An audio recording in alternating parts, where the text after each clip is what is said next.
Dictation start होगा 5 second बाद। Start. Police के कामकाज को लेकर लंबे समय से अंगुलियां उठती रही हैं।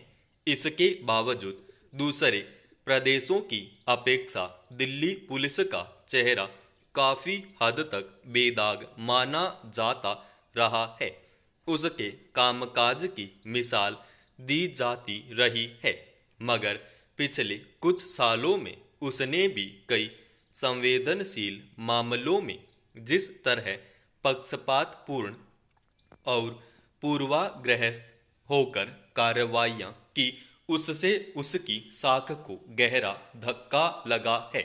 पिछले साल उत्तर पूर्वी दिल्ली में दंगों की निष्पक्ष जांच करने और वास्तविक दोषियों के खिलाफ हुए कार्रवाई करने के बजाय उसने कई निर्दोष लोगों को कानून के शिकंजे में जकड़ लिया। उन दंगों की पीछे की साजिश और उसमें संलिप्त लोगों की पहचान उसी से हो गई थी। जब नागरिकता कानून के खिलाफ चल रहे आंदोलनों के विरोध में कुछ नेताओं ने जहरीले भाषण दिए और लोगों को उकसाने का प्रयास किया, मगर दिल्ली पुलिस ने उनकी तरफ नजर उठाकर भी नहीं देखा। अनेक निर्दोष लोगों को गिरफ्त में ले लिया, हालांकि उनमें से कई लोग अब निर्दोष साबित हो चुके हैं, पर अब भी कई मामलों में सुनवाई चल रही है। उन्हीं मामलों की सुनवाई करते हुए अदालतों ने न सिर्फ बार बार दिल्ली पुलिस के कामकाज पर अंगुली उठाई, बल्कि उसे कड़े शब्दों में फटकार भी लगाई।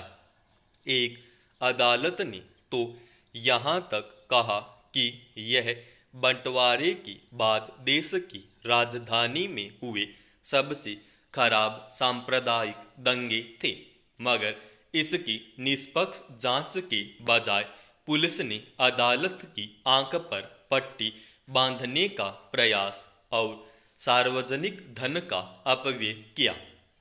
आने वाली पीढ़ियां जब इतिहास पलटेंगी तो इन दंगों के बारे में जानकर पीड़ा से भर उठेंगी, मगर लगता नहीं कि इन फटकारों का दिल्ली पुलिस पर कोई असर होने वाला है या इन दंगों के असली दोषियों की पहचान उजागर होने वाली है। अदालतें पुलिस की जांचों के आधार पर ही न्याय कर पाती हैं। अगर पुलिस की साक्ष्य पेश करने में बेईमानी करे तो न्याय प्रक्रिया बाधित होती है।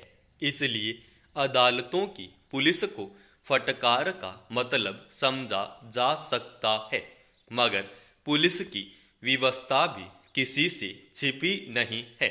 वह अपनी कार्यशैली बदलने का प्रयास करना भी चाहे तो उसके हाथ बंधे हुए है। अब सरकारों के इशारे पर काम करना जैसे उसकी विवशता है।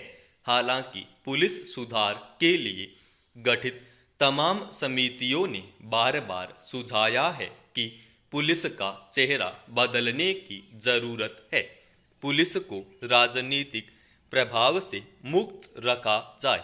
अधिकारियों को कम से कम 2 साल तक एक जगह तैनात रखा जाए। उनका बार बार तबादला न किया जाए, मगर केंद्र की किसी भी सरकार ने उन सुझावों पर अमल करना जरूरी नहीं समझा, इसलिए कि सरकारें पुलिस का इस्तेमाल अपने मकसद के लिए करती रही हैं। अगर वे पुलिस को स्वतंत्र रूप से काम करने के लिए छोड़ देंगी तो उनके लिए मुश्किलें खड़ी होती रहेंगी।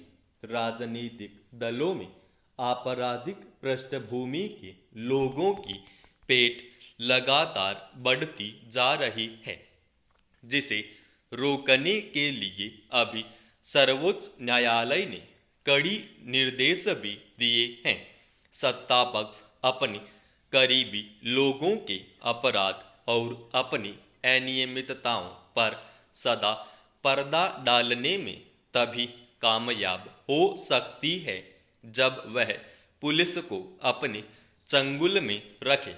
इसलिए सरकारें पुलिस अधिकारियों को तरह तरह के शिकंजों में जकड़कर रखने का प्रयास करती हैं।